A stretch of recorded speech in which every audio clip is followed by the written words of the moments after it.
Hello and welcome to episode 121, one beyond 120, Tony. Just keep the symmetry of 119.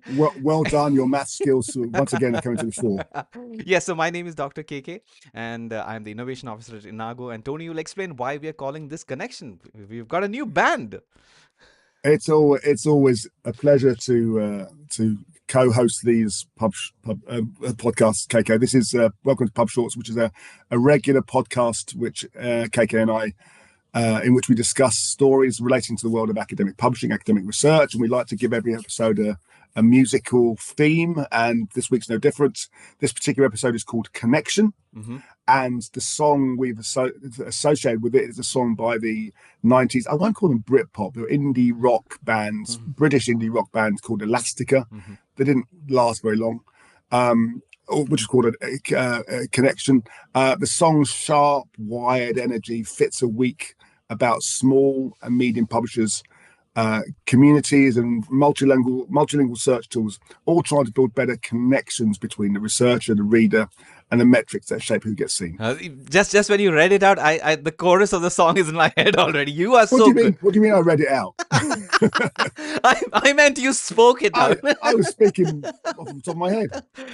True, Tony. So, not everybody has the skill set that you have. That's why they publish reports, Tony, and that's what we're covering, starting off covering with this. Exactly. If only everyone had these skill sets.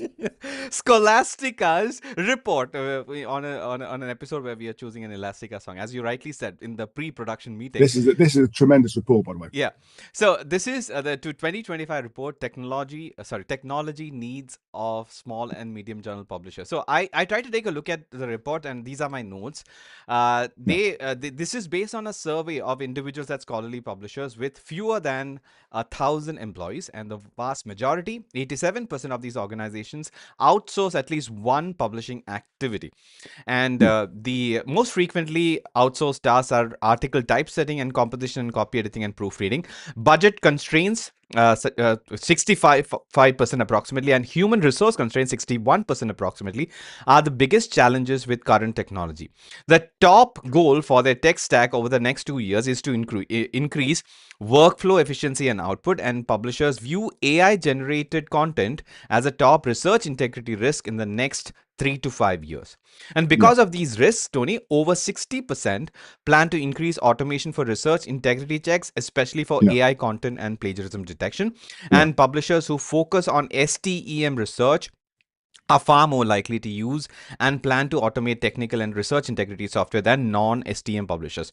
I understand why, but I don't agree with this non-STM thing. And overall, publishers feel cautiously optimistic about AI, with 58% feeling somewhat or very positive about its potential. So when engaging with tech vendors, they prefer educational options like industry reports and product update events. So it's a wonderful report. I think I've tried to capture the most important points that stuck with me. Any other points that you took away from this report, Tony? No, not particularly. I think I'm interested in your comment as to why you think there's a difference between STEM and non-STEM publishers. I mean, I think there should not be. My point is that if suppose it shouldn't matter what subject area or type of publisher that they are in the context of how they need to have AI for both, in a perceived risk in the sense that AI generated content as a research integrity risk, and the need for AI automation for screening for research integrity. So Well, perhaps it's a reflection of the nature of the content. There are perhaps fewer integrity risks from content in non-STEM areas than there is in STEM areas. So there's greater space for gamification when it's numerical based rather than non-numerical based, for example.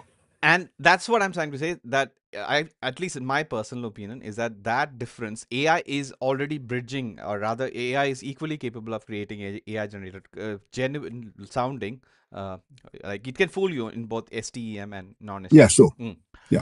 All right, so moving on to the next one. This is from the Scholarly Futures blog, The Untapped Potential of Community.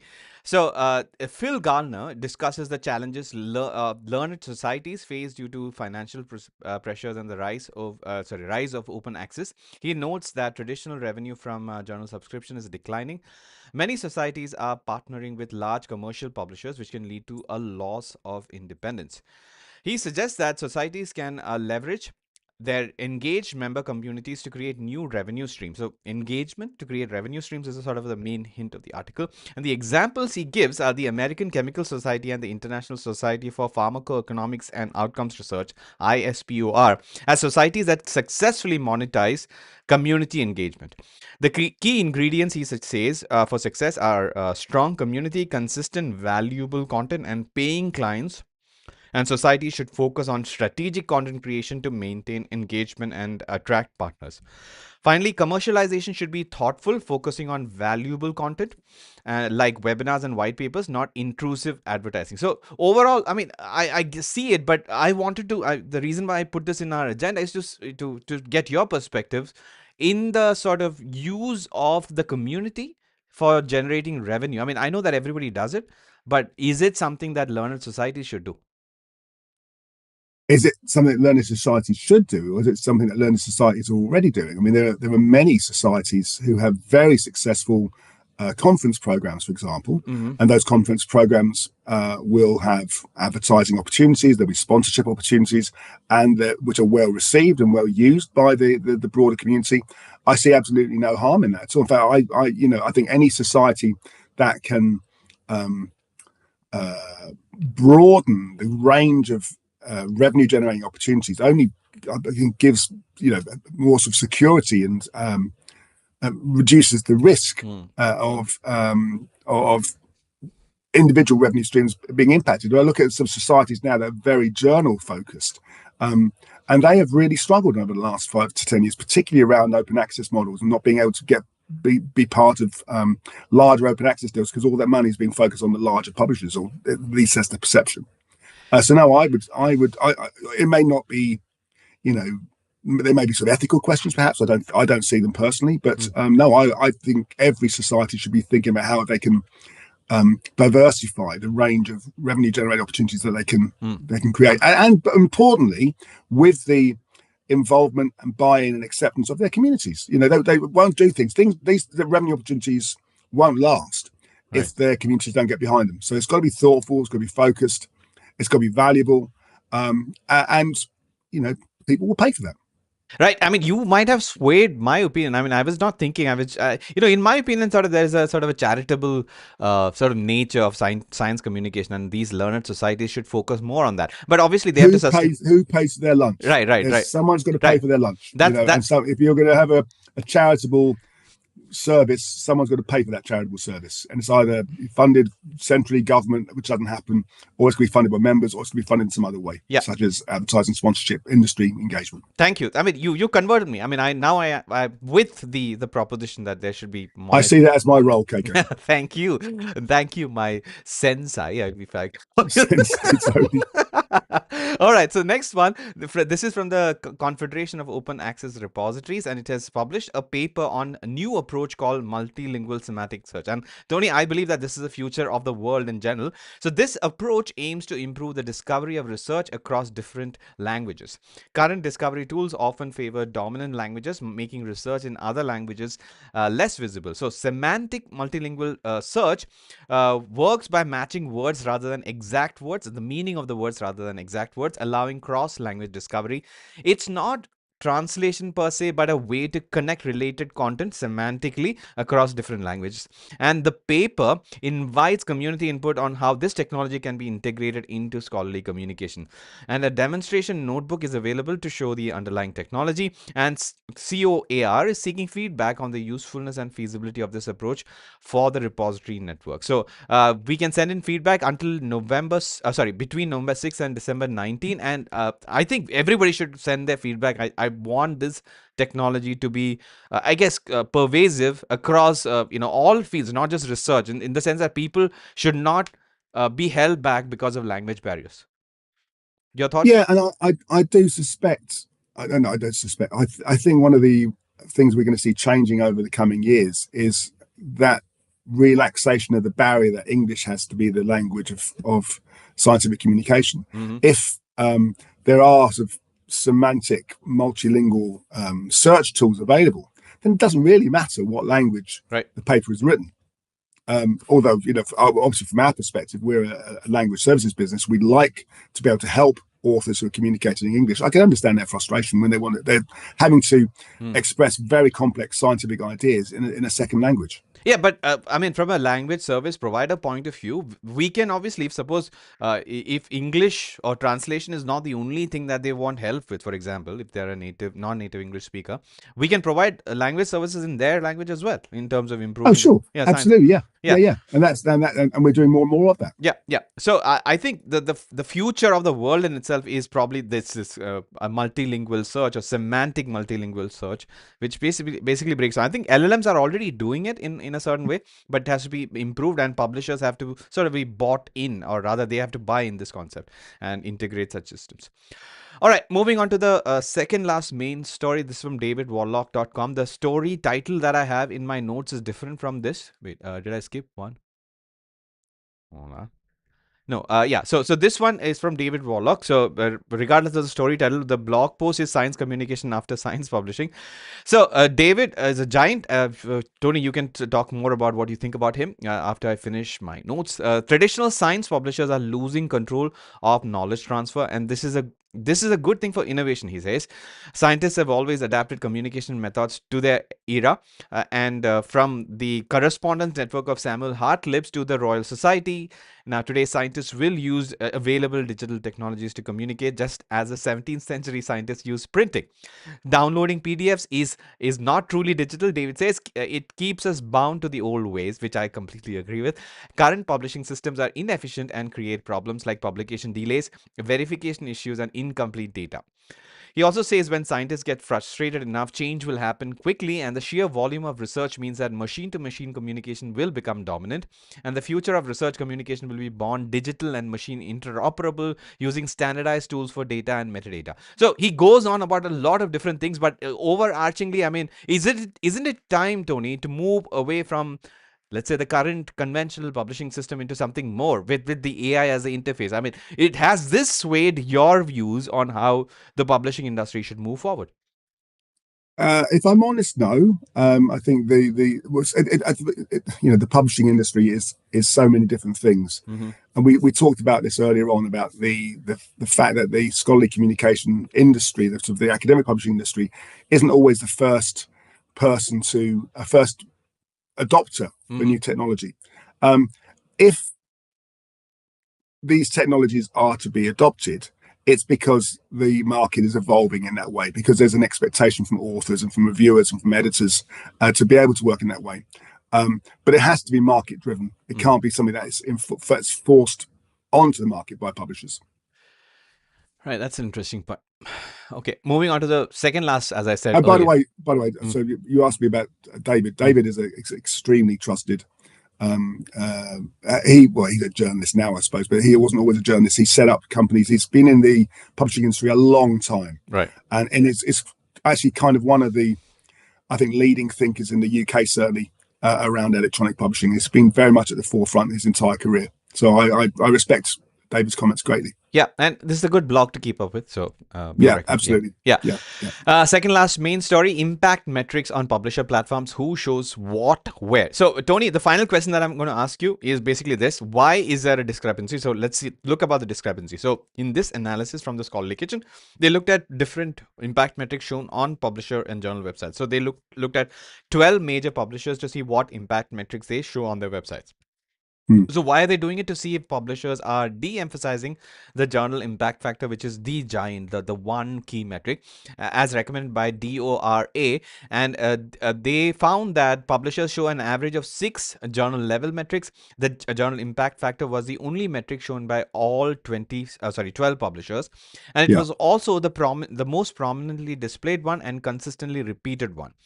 So yeah. 11 of the 12 publishers showed some form of article level metrics, and citation data came from various sources like Crossref, Web of Science, Scopus, and Dimensions.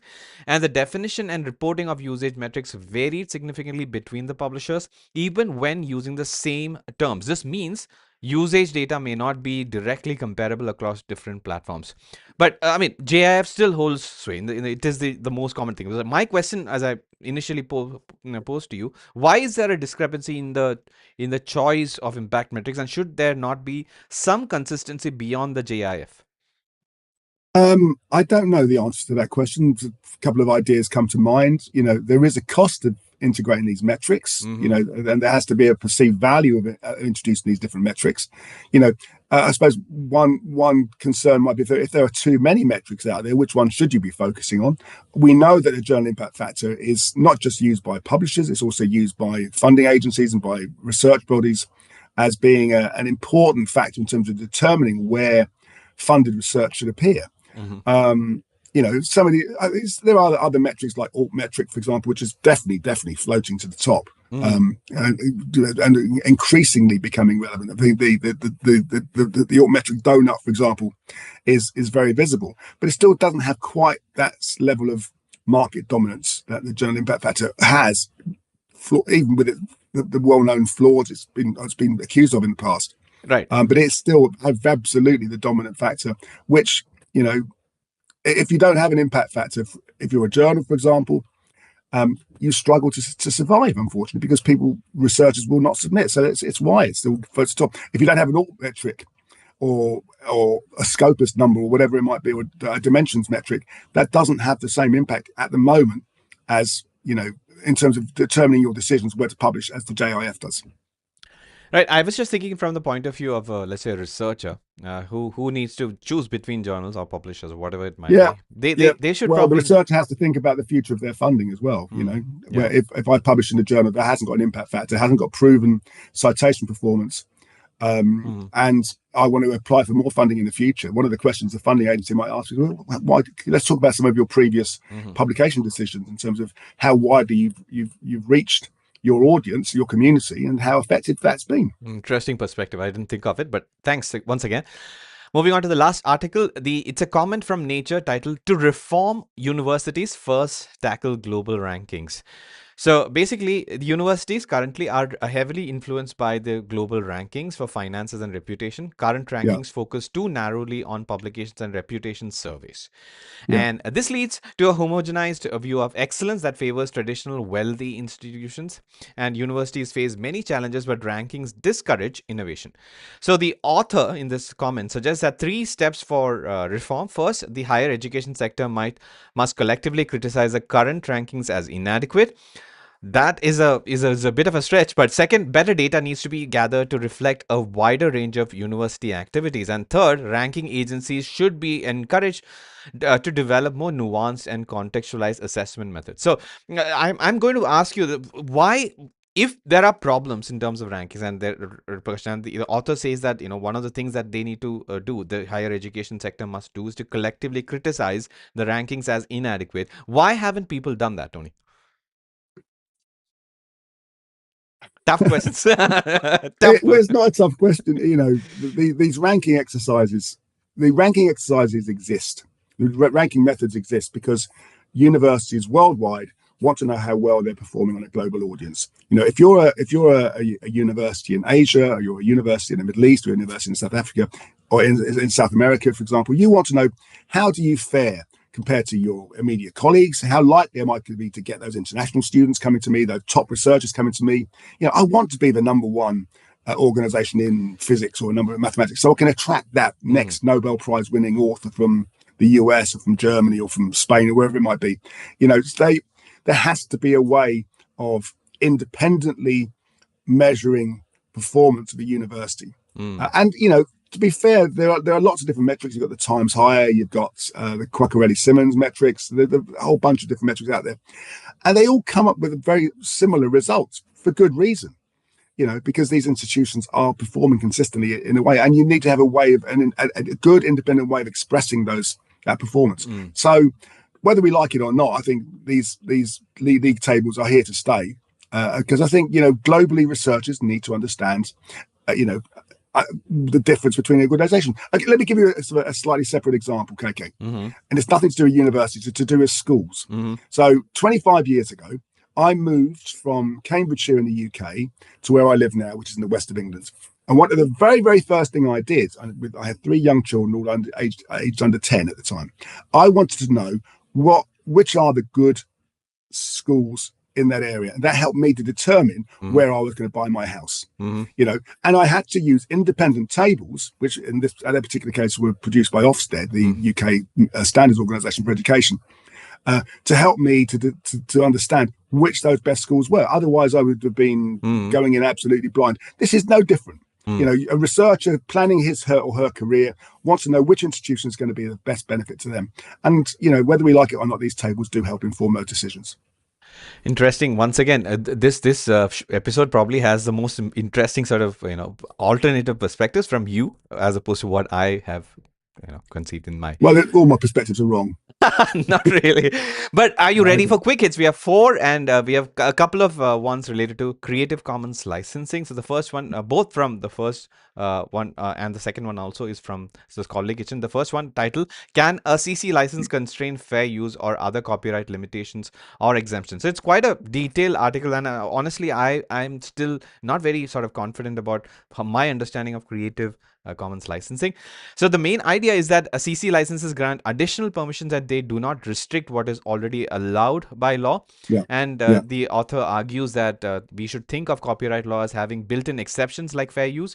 CC licenses add more permissions on top of that, and it also emphasizes that CC licenses are not about permission or prohibition. We have already covered that. Sorry for the repetition, but it's a sort of an interesting article to sort of try. At least I think I understand the CC licensing system better after reading this article. Any further thoughts on this, Tony?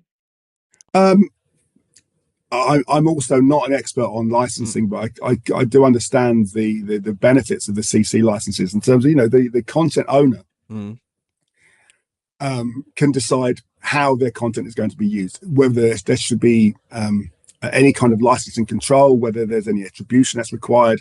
They can pick the CC license that's most relevant to them in terms of should the content be used commercially, should it be used non-commercially, and there's such granularity in those licenses that they can pick the license that's most relevant. Perhaps one could argue, and this is from somebody who's not a licensing expert, that there is too much. There are too many license types in terms of understanding the differences between CC BY, CC BY NC, and all the different types of licenses that are out there. But they do offer fantastic granularity and clarity in terms of how you can or how you should be licensing your content, depending on what you want to do with that content and what you're allowed to do with that content. Once again, you surprised me with the counterpoints for this, and thanks for that. The next one is from David Crotty from the Scholarly Kitchen, revisiting years and years of Creative Commons confusion. I think I love the title. So he discusses the confusion related to this, which we've partly covered. A recurring theme in the confusion is a fundamental misunderstanding of copyright itself. He says, with people often confusing the expression of an idea with the idea itself. That's interesting. So some posts highlight the financial burdens and perceived hypocrisy of institutions promoting CC licenses for published works while restricting access to their own research outputs. That's interesting again. And several of his entries here address author dissatisfaction when their CC license works were reused commercially, even though that is permitted under certain CC licenses. And he also discusses some legal aspects and some surveys. So again, another sort of article if you want to catch up or improve your overall understanding of the Creative Commons system. Any thoughts on David Crotty's title or the article? Not so much on David's title, but I can understand the author confusion. The author, when they're submitting a paper, a book, a journal article, whatever to a publisher, the thing they need to be clear about is what rights they're going to retain themselves and what rights they're prepared to transfer to the publisher. In the old days, if you wanted to submit a paper to Journal X, you're effectively assigning all rights to that paper to the journal publisher, and there was no financial gain necessarily for you unless you had it specified in your contract. Now there's much greater choice, and publishers give authors the more options in terms of deciding how that content should be used. There's still some mandating going on, but it's important that the authors have choice. And I can understand the confusion. The confusion comes up because these are not simple concepts to to understand. You have to spend time and understand what is best for you as an individual author, and for you as a funder, and for you as a publisher. Look at CC hyphen HUH is a good CC license. CC, huh? All right. Second last. It's both are related to the next two stories. Quick hits are related to highly cited research. So Clarivate has announced the highly cited researchers 2025 list. And the most important thing, it is United States leads the list, followed by mainland China and in the United Kingdom. The US has 37% of the global awards, showing a slight increase, whereas mainland China is second with 20% of the awards. And the Chinese Academy of Sciences is the top institutions. And the UK, Tony, interestingly, ranks third with 8% of But look awards. how far away it is from the US and China. It's amazing. Right. 8% as opposed to 37%. Now, if you look at the global perspective, research talent is concentrated in a few countries with 86% of the awards in the top 10. Many researchers are recognized across multiple fields. So that's an interesting perspective. Now, but there has been some changes to this. Influential list of highly cited researchers now shuts out more scientists. Here's why. So basically, something has changed. Rules for 2025 onwards. This change excludes scientists co-authoring with individuals flagged for research integrity issues in the past. And the goal is to improve the list credibility and remove suspicious citation patterns. And this new rule has allowed mathematics to be included again after a 2-year exclusion. This I did not know. And obviously, this list is influential and impacts university rankings. We just discussed university rankings. And previously, some fields like mathematics were removed due to concerns about self-citation and inflated citation counts. So this hopefully will fix it. I like the fact that things are done to fix it. But do you have any thoughts on this highly cited researchers list and its perceived importance? I mean, should it be should the science be measured and not the researchers itself? Well, how do you measure the researcher? And we talked about the importance of tables before. One of the measures of a researcher, if I'm on an interview panel recruiting a new head of department in my physics lab here at University X, I want to know, where is this author published? I want to know, where he or she's collaborated. Yeah. I want to know how many times he or she's been cited. I want to know what impact their research has had. So it's one of many metrics I would want to consider. And whether we like it or not, these tables do provide a useful function, as we said before with institutional tables. That I agree, and I would also agree that the test championship table would also provide useful information. And the biggest test series is happening right now. right, Tony. As we speak, this is the first day of the Ashes between Australia and the UK. And yes, I'm glad to say that it's looking like it's going to be a very exciting test. Right. I think Australia at the moment is something 123 for 9 in their first innings, which is fabulous. Well done, fast bowlers of England. Yes. So yes, I'm not a huge follower of cricket, but I do like to see England doing well against Australia. Right, Tony, do you know the similarity between the Ashes and PubShorts? They're both fantastic. Yes, and they're watched by millions and millions of viewers. So, that's one difference. So, where can millions and millions of viewers watch PubShorts episodes from the past? When you finish watching the Ashes, I suggest you go over to YouTube and search for Inago PubShorts, and you'll find our playlist with all previous 120 episodes. Please like those episodes or like the playlist. Share the playlist with your colleagues. And also send us suggestions for future topics. And thank you for those who've already sent suggestions in the past in the comments. Thank you very much for your listenership, viewership, and any other comments that you might send us. I agree with Tony. And with that, we bring this episode to an end, and we'll see you in the next one. Bye, Tony. See you in the next one.